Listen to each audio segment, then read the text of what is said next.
Hər kəsə salam. Yeni vloquma xoş gəlmisiniz. Əslində bu vloq Tamerlanın ad günündə çəkilir. Bunu paylaşmaq istəmirdim, çünki artıq çox gecdir. Bu vloqu mən aprelin 1-i çəkmişəm. Amma xeyli insan yazıb ki, Tamerlanın ad günündə çəkdiyim vloqu paylaş. Düşündüm ki, o zaman paylaşım. Həm çəkdiyim vloq heyif olub getməsin, həm də ki, siz baxmış olarsınız. Bunu öncədən qeyd etmək istəyirəm ki, Tamerlanın ad gününü qətiyyən keçirtmədim. Səbəbi də ki, xanımlar, o idi ki, nə düzəldirəmsə, Tamerlan hamısını dağıdır. Elə başa düşür ki, şarla mən evi bəzəyəndə sanki onun oynamağı üçün bəzəyirəm. Başlayır onlarla oynamağa, şarı partladır və nəticədə nə etmək istəyirəmsə onu edə bilmirəm. Düzdür, mən qeyd etməsəm də anamla bacım və yoldaşımın dostları hər zaman gəliblər, təbrik edib gediblər. Düzdür, onları çəkmədim. Səbəbi də o idi ki, yoldaşım burada olmadığına görə onlar evə keçmirlər. Elə qapıda təbrik edib gedirlər. Sözün düzü, xanımlar, bilmirəm sizdə belə hallar olur ya yox. Bu il ad günüdür, bayramlardır, qeyd etməyə heç həvəsim olmuyor. Amma bundan öncəki illər bayramlara, ad günlərinə o qədər gözəl əhval-ruhiyyə ilə hazırlaşırdım ki, amma bu il heç öz ad günümü belə heç kəsə bildirmədim. Evdə sakit, tək keçirtdim. Təbii ki, hər zaman olduğu kimi bir anamgil gəlmişdi. Vloqlara da baxırsınız, heç mən burada da bildirmədim ki, ad günümdür. Çünki nədəndir bilmirəm, istəmirdim ki, kimsə bilsin. Əvvəllər yaş üstünə yaş gələn zaman sevinirdim. Düşünürdüm ki, daha da böyüyürəm. Sözün düzü, yaş üstünə yaş gəlməyinə görə niyə sevinirdim, heç özüm də bilmirəm. Amma indi tam əksi olub. Hər ad günüm gələndə kədərlənirəm. Bunu 2 ildir ki, artıq belə keçirdirəm. Ad günümdə sevinmək əvəzinə daha da pis oluram. Hər zaman yaşımı soruşursunuz. Ad günündən danışmışkən bunu da deyim. Mənim 36 yaşım var. Düzdür, illərdir ki, bu sözü eşidirəm ki, sənə 36 yaş vermək olmur. İnanın ki, daxilən mən də özümə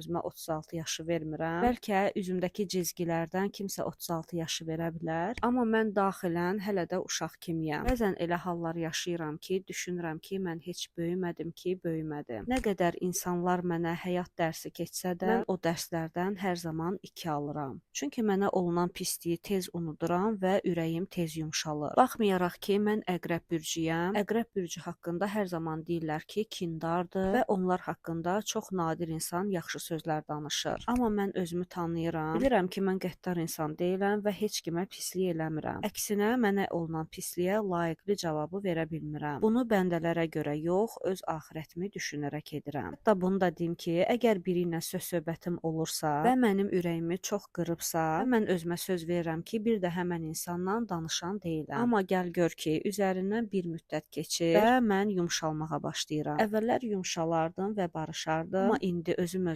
danlayıram və mənə pislik edən insanın bütün pis əməllərini göz önünə götürürəm. Yenidən loru dildə deyim ki, ürəyimə daş basa bilirəm. Bəzi insanlar deyəcək ki, bunları niyə danışırsan? Amma məni izləyən xanımlar deyir ki, öz haqqında danış, bizə maraqlıdır. Nə danışsan qəbuldur. Buna görə də çalışıram ki, yavaş-yavaş danışım. Çünki danışmayanda mənə irad bildirirsiniz. Bundan öncəki vloquma bir xanım suallar yazmışdı. İstəyirdi ki, növbəti vloqda mən bu suallara cavab verim. Növbəti vloqda elə bu vloqdur. Bir-iki suallara cavab verim. Xanım qeyd etmişdi ki, yoldaşınla necə tanış olmusan? Demək, xanımlar, yoldaşım mənim qohumumdur. Amma mənim belə bir qohumum olduğunu mən qətiyyən bilmirdim. Mənim xalam da Məşdağada qalır. Bir gün mən xalamgilə gələndə, anam gəldi yoldaşımın nənəsigilə və təbii ki, biz də onun yanındaydıq. Yoldaşımın nənəsini vloqlarda görürsüz. Həmən nənə mənim anamın xalasıdır. Zvanoku basanda bir cavan oğlan qapını açdı. Təəccübləndim ki, anamın xalasının nəvəsi var imiş. Çünki mən onlara ilk dəfə idi gəlirdim. İlk dəfə idi ki, onları görürdüm. Biz əyləşdik, çay içdik. Çay içə-içə başladıq söhbət etməyə. Biz həyət evində qalanda mən çox uşaq idim və həyət evi demək olar ki, görməmişdim. Yaşadığımız yerlər yalnız zdanyalar olub. Yəni ki, bina evləri.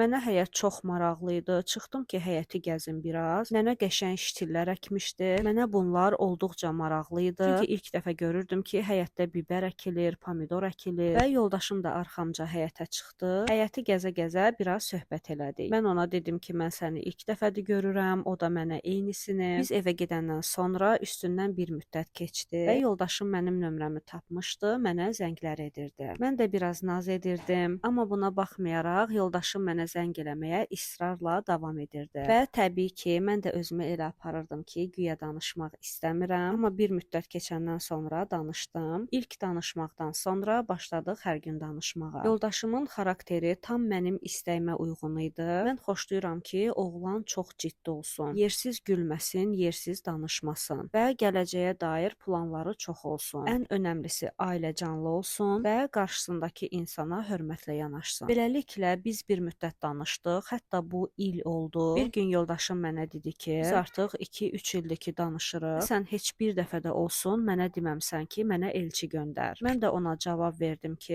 mən bu sözü sənə əsla demərəm. Çünki sən mənim səni çox istədiyimi bilirsən. Əgər bir gün mənim sənə dəyər verdiyim qədər sən də mənə önəm versən, o zaman nə lazımdırsa özün edəcəksən. Elə bu sözümdən sonra yoldaşım gedib babası və nənəsi ilə danışmışdı. O gün bugündür biz hələ də birlikdəyik və bütün gedişatı da siz görürsüz. Artıq 14 ildir ki evliyik. Allah bizə 2 evlad verib. Biri qız, biri də oğlan. Və belə bir sual var idi ki, təkəm deyirsiz, bəs yoldaşınız hardadır? Yoldaşım artıq 3 ilə yaxındır ki, Moskvada işləyir. Burada türk şirkəti ilə işləyirdi və həmən şirkət projeni Moskvada götürdü. Yoldaşım da məcbur oldu getməyə, çünki o onun işidir. Burada iş tapmaq çox çətindir. Bizim getməyimiz barədə də sual verirsiniz. Əslində biz gedərdik, qalardıq, amma gedə bilmirik, çünki qızım məktəb oxuyur. Yoldaşım Moskvada araşdırır. Azərbaycan məktəbi yoxdur deyənə məcburuq ki, məktəbə görə burada qalaq. Və əlavə olaraq da Moskvada 3 aydan artıq qalmaq olmaz. 3 aydan sonra mütləq öz ölkəvə qayıtmalısan. Biz də ora gedəndə işləmək üçün getmirik deyənə turist kimi getdiyimizə görə 3 aydan artıq qalmaq olmaz. Əgər qalacamsa mütləq patent almalıyam və işləməliyəm. Moskvanın şərtləri budur. Yoldaşım da məni işləməyə qoymur deyənə məcbur Bakıda qalırıq. Və digər sual bu idi ki, mən haralıyam? Mən Bakılıyam. Biz Karinnoy Bakılıyıq. Heç bir qarışımımız yoxdur. Hətta bizə Ağşalvarlılar deyirlər. Və ən çox deyilən sözlər vloqda niyə çox danışmırsan? Buna da istəyirəm ki, biraz aydınlıq gətirim. Demək xanımlar, mən YouTube kanalı açmamışdan öncə illərdir ki, yoldaşıma yalvarıram ki, mən də YouTube kanalı açım. Amma nə desəm də qətiyyən icazə vermirdi. Ta ki biz Moskvaya gedənə kimi getdik, orada da yalvardım, yaxardım və nəhayət ki, icazə verdi, mən YouTube kanalı açım. İcazə verdi verməsinə. Amma gəl gör ki, burada heç optum yoxdur. Nəyi necə etmək lazımdır, qətiyyən bilmirəm. Harda nə danışmaq lazımdır, necə çəkiliş etmək lazımdır. Hətta ilk çəkilişimdə telefonu düz tutub çəkmişəm. Amma sən demə, YouTube kanalı üçün telefonu əyri tutub çəkmək lazımdır ki, televizorda insanlar baxanda görüntü tam ekran olsun deyənə. Yəni o dərəcədə bilgisiz idim. Hətta vloqları çəkirdim. Bunları necə bir-birinə calamaq lazımdır, heç onu da bilmirdim. Qısa formada sudan çıxmış balığa dönmüşdüm. İcazəmi almışam və yoluma davam edə bilmirəm. Nəysə ki, öz çapımda vloqları çəkirəm, paylaşıram, hələ ki baxan olmur və məyus olurdum. Və yaxınlarım deyirdi ki, qəti ruhdan düşmə, hər şey yaxşı olacaq. Təzə-təzə vloquma 1-2 gün ərzində 100 nəfər baxdı. O da demək olar ki, ətrafımdakı insanlar idi. Sonra üzərindən inanın ki, heç bir ay olmamışdı. Bir də baxdım ki, artıq 1000 abunəçim var və vloqun baxışlarında 4000 saatı tamamlamışam. Bu da YouTube-un kriteriyasıdır. YouTube-un qanunu belədir ki, 6 ay ərzində 1000 abunəçi toplamalısan və vloqların 4000 saatı tamamlamalıdır. Mən bunu 1 ay olmadan tamamlamışdım. O qədər sevinirdim ki, düşündüm ki, deyəsən mən bunu bacaracağam və o 1000 abunə oldu 6-7 ay içində 10.000 abunə. Vloqlarım da rahat 20.000-ə yaxın baxışı olurdu. Təəssüf ki, köhnə kanalım silindi, bütün abunəçilər də onu ilə bir getdi. Amma burada da Allahın izni ilə əvvəlki uğuru qazanmaq istəyirəm. Və YouTube məni iş ortağı kimi qəbul elədi. Mən artıq burada pul qazanmağa başlamışam. Amma ki, qətiyyən pulu çəkməmişəm. Qazandığım pul da çox-çox azdır. Bir il ərzində cəmi $200 pul qazanmışam. Bunun da səbəbi özüməm. Çünki vloqları çox gec-gec paylaşıram. Bunun da səbəbi Tamerlandır. Çünki vloq çəkəndə mənə dəhşət mane olur. İstəyir ki, mən diqqəti yalnız ona verim. Əgər nə iləsə başımı qatıramsa, buna qəzəblənir. Səs-küy yaradır, qışqırır. Bir sözlə mənim çəkilişimə çox çox ciddi mane olur. Vlog çəkən zaman mən yalnız onun sakit məqamlarını tutub çəkirəm. Haçan ki görürəm sakitdir, əhval-ruhiyyəsi yaxşıdır. O zaman düşünürəm ki, vlog çəkə bilərəm. Sırf bu səbəblərdən gec-gec vlog paylaşıram və ona görə də burada qazanc çox-çox azdır. Təbii ki, YouTube kanalı açan zaman mən qətiyyən düşünmürdüm ki, buradan pul qazanacağam. Mən düşünürdüm ki, bu mənim üçün hobbidir. Sonra mənə başa saldılar ki, sən vloqlardan pul qazana bilərsən və mən də bunu aktivləşdirdim. Hal-hazırda YouTube-un iş ortağı kimi davam edirəm. Amma bunun məsuliyyətini təəssüf ki, hələ də üzərimə almamışam. YouTube-un şərtləri çox acımasızdır. Vlog paylaşmasan, pul da qazanmırsan. Hər vloqdan da vloqlarımın baxışı az olduğuna görə bir vloqa 2-3 dollar pul verir. Xanımlar, söhbətə başım qarışıb, vloqun tərkibindən heç danışmıram. Deməli, bayaq vurğuladığım kimi Tamerlanın ad gününü qeyd eləmirdim. Amma anamla bacım gələcəkdi deyənə bir tort bişirdim, bir də ki aş. Aşı da ki noxudlu aş eləmişdim. Bunun da səbəbi bacımın o aşdan çox xoşu gəlir. Bizdə yemişdi və çox bəyənmişdi. Demişdi ki, mənim üçün o aşdan bişirərsən. Başqa heç nə bişirmədim, çünki heç kim yox idi. Vlog xatirinə yemək bişirim, sonra qoyum kənara yeyilməsin. Bu da mənim üçün böyük israfdır. Düzdür, tortumun görünüşü çox pis idi. Heç bəyənmədim görünüşünü, çünki tələsik edirdim deyənə. Üzəri necə gəldi alındı. Amma dadını bir yesəydiz, bir görsəydiz, mükəmməl ötəsi idi. Pambıq kimi idi, əsil ballı tort. Düzdür, təvəzzökarlıqdan uzaq olacaq, amma mənim ballı tortum çox mükəmməl alınır. Aş da həmçinin bir yeyən ikincisini istəyir. Baxın xanımlar, məndə belə bir şablonlar var. Bunları əl işlərim üçün almışdım. Dedim ki, güya torta bunlarla fason verim. Onu da heyf ki korladım. Amma korlasam da sonuçda nəticə çıxartdım. Ən azından bildim ki, bir də bunu etməyəcəm. Bu stencildir. Qoydum tortun üzərinə və pudranı bu cür yayılmış çıxartdı. Amma yarpaq qəşəng alındı. Bilsəydim, elə tək yarpağı edərdim. Nəysə ki, olmazsa olmaz 3 rəqəmi. Əsas odur şəkillərdə görünsün ki, bu 3 yaşında çəkilir. Əslində mən istəsəydim, Tamerlana gedib super tort bişirtdirərdim. Amma bu dəfə buna lüzum görmədim. Dedim ki, onsuz da heç kim olmayacaq. Boş-boş israf eləməyim. Çünki mən özüm tükan tortu yeyə bilmirəm. Azanın tortlarını yeyə bilirəm, o da say seçməm. Düşündüm ki, torta verdiyim pulu gedərəm uşağa qəşəng pal-paltar alaram. Və elə belə də elədim. Uşağın ad gününə də kim ki pul vermişdi, getdim hamısına uşaqlara paltar aldım. Mənə elə gəlir ki, bu ən məntiqlisidir. Hətta Leylanın ad günü də avqustun 1-idir, məktəbə yaxındır. Hər zaman Leylaya verilən pulları saxlayıram və gedirəm məktəbə yaxın, o nə istəsə onu da alıram. Çünki o onun ad gününə verilib, elə özünə də xərcləyirəm. Məndə elə bir xasiyyət yoxdur ki, uşağa verilən pulu alım əlindən və o uşağın gözü qalsın o pulda. Hər zaman verilən pulu son qəpiyinə kimi uşağın özünə xərcləyirəm. Və xanımlar, burada gördüyünüz kimi artıq aş da hazır olur. Bu aşı bişirməyən varsa, mənə elə gəlir ki, mütləq bir dəfə bişirsin. Amma bunu mütləq qeyd etmək istəyirəm ki,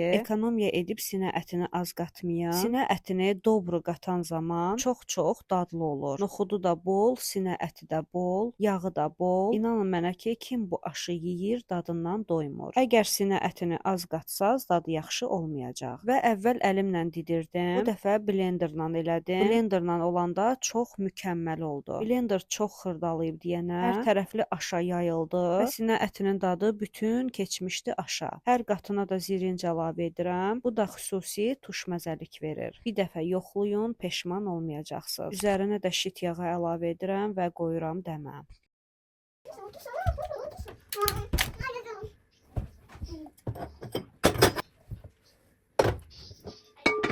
Və artıq anamgil də gəlib. Tamerlanın tortu kəsilir. Biraz şəkildə çəkdik ki, yadigar qalsın. Bilinsin ki, Tamerlanın 3 yaşında çəkilir. Mənim anamın adı Reyhandır. Ona Leyla alma nənə deyir. Amma Tamerlan namaz nənə deyir. Bunu da indi izah edim. Demək, biz Leyla balaca olanda tez-tez çöpə qalırdı deyənə, özəlliklə alma yeyəndə, evdə nə zaman alma olarsa onu gizlədirdik. Amma anamgilə gedəndə anam ona alma verirdi və yaxud da bizə gələndə alma alıb gətirirdi.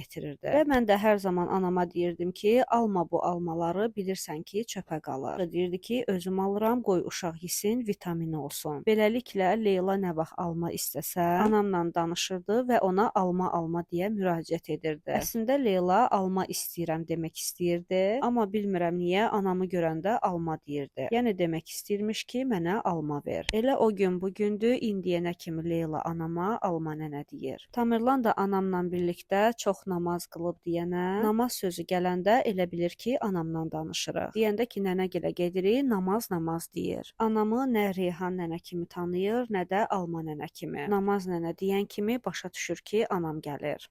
Və xanımlar, burada sizə Tamerlanın hədiyyələrini göstərirəm. Siyri rəngdə göstərdiyim kostyumu nənə alıb, bunu Leyla alıb qardaşı üçün. Hətta bir neçə gün bundan öncə alıb saxlamışdı. Uşaq üçün həmişə paltar alanda, kimsə məndən soruşanda, hər zaman deyirəm ki, 2-3 razmer böyük alın. Çünki uşaq tez böyüyür, istəyirəm ki, gələn ildə geyinsin. Bu kostyumu da ki, qaynım alıb göndərmişdi. Bunu da çox bəyəndim. Özəlliklə hər kəs bilir ki, mən uşağa yalnız bu tonlarda geyim alıram. Bu rəng paltarlardan çox xoşum gəlir. Bilirəm uşağın əynində bu rəngi saxlamaq çox çətindir. Tez-tez yusam da, təmizləsəm də, Tamerlan çikləndirsə də, israrla yenə bu rəng paltar alıram. Əgər başqa rəng paltar alıramsa, o zaman bilin ki, ya razmeri yox idi, ya da ki, istədiyim model. Burada da uşaqlar özləri üçün oynayır. Anamgil əyləşib qonaq otağında söhbət edirlər. Burada da yoldaşımın, dostunun aldığı maşınla Tamerlan oynayır. Nədəndir bilmirəm. Uşaqlar bir oyuncaqla oynayır, sonra atır kənara. Amma bizim vaxtımızda belə deyildi. Bizə kim idi ki, pultla maşın alan? Oğlanların bir maşını olardı, qızların da bir kuklası. Böyüyənə kimi eyni iqruşqa ilə oynayırdıq. Və xanımlar, bu artıq növbəti gündür. Mənim yoldaşımın dostunun ad günü idi. Və mən yoldaşımın bütün dostlarının xanımları ilə rəfiqəyəm. İndi gedirik yoldaşımın dostu gilə. Həm ad gününü təbrik edim, həm də ki, uşaqlar birlikdə oynasın. Neçə vaxt idi ki, istəyirlər bir-birlərini görsünlər. Və xanımlar, əslində ora gedərkən bir hadisə başıma gəldi. Getdim binəyə çatanda maşından qəribə səslər gəlməyə başladı. Əvvəl qəribə gəldi mənə ki, görəsən bizim maşından gəlir, yoxsa digər maşınlardan. Musiqinin xodunu alandan sonra gördüm ki, səs bizim maşından gəlir. Rəndimə mən bildiyim qədərilə motorxanada hansısa kəmərlə qırılıb. Axır ki, nəsə baş verib, maşın xarab oldu. Və yoldaşımın dostları ustaya zəng elədilər. Usta da dedi ki, dərhal bura gətirmək lazımdır. Məni də evə yoldaşımın dostu getirdi, qoydu. Növbəti gün maşını aparıblar evakuatorla ustaya. Yaxşıdır ki, bir günlük işi olub. Usta maşını düzəltdi. Düzdür, maşın artıq işləyir, amma üstündən 3-4 gün keçdi. Mən məktəbə getmək istəyəndə gördüm ki, maşın yenə xoddanmır. Əvvəlcə elə bildim ki, akkumulyator yatıb. Sonra yenə yoldaşımın dostu, qaynım gəlib maşını yenə evakuatorla ustaya aparanda məlum olub ki, yenə hansısa kəməri qırılıb. Bilmirəm sizdə belə hallar olur ya yox. Bizdə belə olur ki, əgər başıma nəsə iş gələrsə, bunun ardı arası kəsilmir və elə bir hadisələr olur ki, yalnız bizdən pullar çıxır. Ya maşına nəsə olacaq, ya da ki, evdə nəsə xarab olacaq. Bu keçən ildə belə idi. Evdə bir çox əşya xarab olurdu. Sonuncu dəfə artıq tükənmişdim. Onda da Tamerlan tükənmiş halımın üzərinə duz biber səpdi. Əlində dəmirdən püre əzən var idi. Vurdu televizorun ekranına və ekran tamamilə söndü. Məcbur olduq yenidən televizor aldıq. İndi də eyni döngü yaşanır. Hər gün nəsə xarab olur. Amma yenə sağ olsun ki, mənim yoldaşımın dostları, qaynım mənə belə sıxıntılarda çox kömək olurlar. Yoldaşımla danışırlar, məndən sadəcə bir dənə maşının açarını istəyirlər. Qalan bütün problemləri həll edib yoluna qoyurlar. Qaynımdır, yoldaşımın dostlarıdır, onlara nə qədər təşəkkür etsəm də azdır. Və xanımlar, görürsüz, uşaqlar necə sizə gözəl fizika göstərirlər. Ştuçnu çayın kağızını götürüb yumruluyurlar, bu formada yandırırlar və kağız uçur yuxarı. Məncə çox maraqlı idi. Burada sizə yenə də müraciət etmək istəyirəm. Əgər videolarımı bəyənirsinizsə, kanalıma hələ də abunə deyilsinizsə, zəhmət olmasa mənə abunə olmağı unutmayın ki, mən də bunu görüb həvəsə gəlirəm. Sizə yeni vloqlar çəkirəm. Ümid edirəm ki, abunə olaraq məni sevindirəcəksiniz. Nə qədər çox insan abunə olarsa, YouTube mənim kanalımı digər abunəçilərə önərir. Həmçinin başqa ölkədə yaşayan vətəndaşlarımıza da önərir. Əgər bəyənirsinizsə, bəyənmə butonuna da basmağı unutmayın. Və mənə rəy bölməsində suallar verə bilərsiniz. Mən verdiyiniz sualları növbəti vloqda cavablandıracağam. Axıra kimi baxdığınıza görə təşəkkür edirəm. Növbəti vloqda görüşərik. Sağ olun, salamat qalın.